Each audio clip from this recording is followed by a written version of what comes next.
আমাৰ 17 এপ্ৰিল তাৰিখে সৰভোগ থানাত এগৰাকী চাহিদুল আলী নামৰ ব্যক্তিয়ে, যি নেকি ইণ্ডাছ মোবাইল টাৱাৰ কোম্পানী এটা এমপ্লয়ী হয়, তেওঁ এটা এফআইআৰ লঞ্চ কৰিছিলে, কমপ্লেইন লঞ্চ কৰিছিলে যে মোবাইলত থকা যিবিলাক টাৱাৰ আছে, টাৱাৰত মোবাইল টাৱাৰত কিছুমান লিথিয়াম বেটাৰী আছিলে, লিথিয়াম বেটাৰী চুৰ হৈছিল।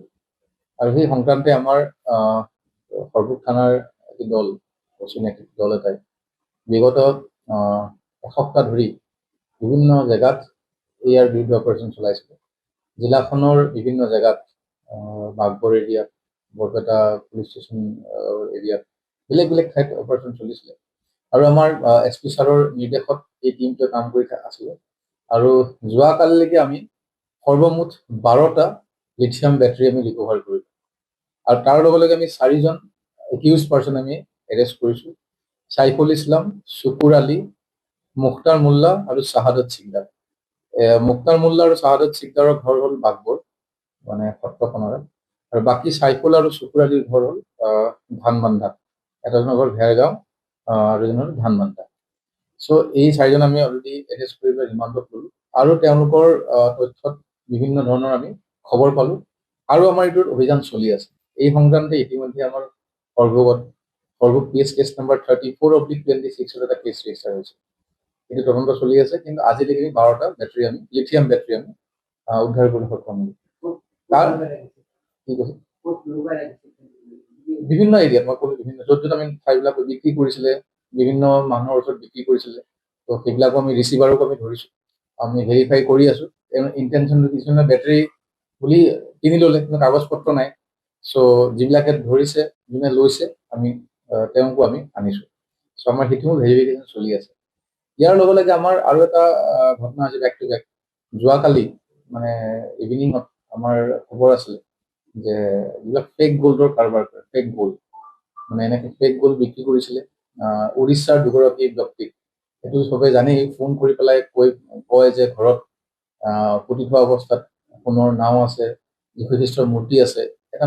এইটো বিভিন্ন মানুহক ফোন কৰি পেলাই মানে মিছা কথা কয়, প্ৰলোভন দিয়ে। তেনেকৈ উৰিষ্যাৰ দুগৰাকী ব্যক্তিৰ লগত যোগাযোগ কৰি পেলাই আনিলে।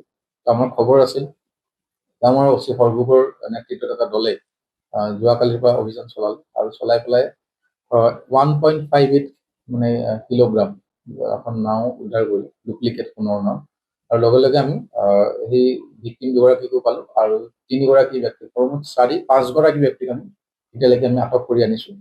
অভয়াপুৰীৰ পৰা আটক কৰি আনিছোঁ। অভয়াপুৰীও আছিল বঙাইগাঁও জিলাৰ। চ' আমি সোধ-পোছ কৰি আছোঁ। আৰু ইতিমধ্যে আমি ইনভলভমেণ্ট পাইছোঁ, তেওঁলোকৰ কেইবাজনৰ ইনভলভমেণ্ট পাইছোঁ। আৰু তেওঁলোকৰ বিৰুদ্ধে আমাৰ একশ্যন লোৱা হ'ব। চ'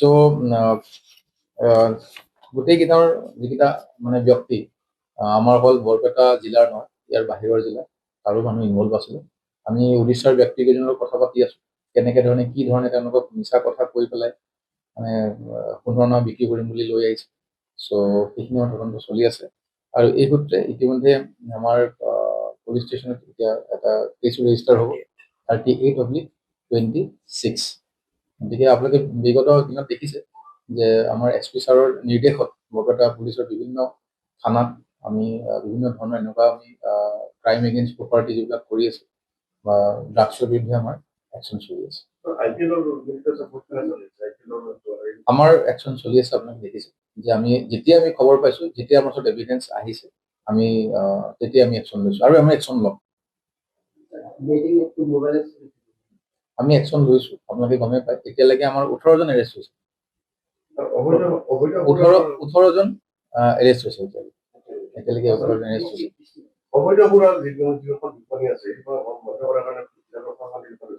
তাৰ কাৰণে এইটো ডিপাৰ্টমেণ্ট আছে। কিন্তু আমি আমালৈ যিখিনি খবৰ আহি আছে, আমি সেইমতে একশ্যন লৈ আছোঁ।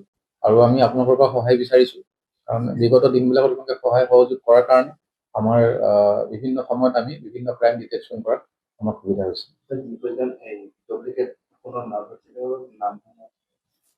নামকেইটা মই আপোনাক এতিয়া, ইনজামুল হক বুলি এজন আছে, আকিনুল ইছলাম বুলি আছে, যিটোকে আমি ডাইৰেক্ট ইনভলভমেণ্ট পাইছোঁ। আৰু বাকী আৰু যিকেইটা আমি আনিছিলোঁ তেওঁলোক হ'ল ছানিদুল ইছলাম, আৰু এজন আছিলে ছানিদুল ইছলাম, আৰু এজন আছিলে, তেওঁৰ নামটো আমি ক'ব পৰা নাই, অলপ মানে এইজটোৰ অকণমান মাইনৰ যেন লাগি আছে। গম পাম। তেওঁলোকৰ নামটো মই মানে ক'ব খোজা নাই কাৰণ তেওঁলোক ভিক্টিম, গতিকে এতিয়া নকওঁ, পিছত আপোনালোকে গম পাব যেতিয়া আমাৰ মানে কোৰ্টত আমি লৈ যাম গম পাব, কাৰণ গোটেইখিনি মানুহ উঠাই আনিছোঁ, ভেৰিফাই কৰিব লাগিব। আমি এইকেইজন মানুহৰ এগেইনষ্টত আমি এভিডেঞ্চ পাইছোঁ আৰু একশ্যন ল'ব।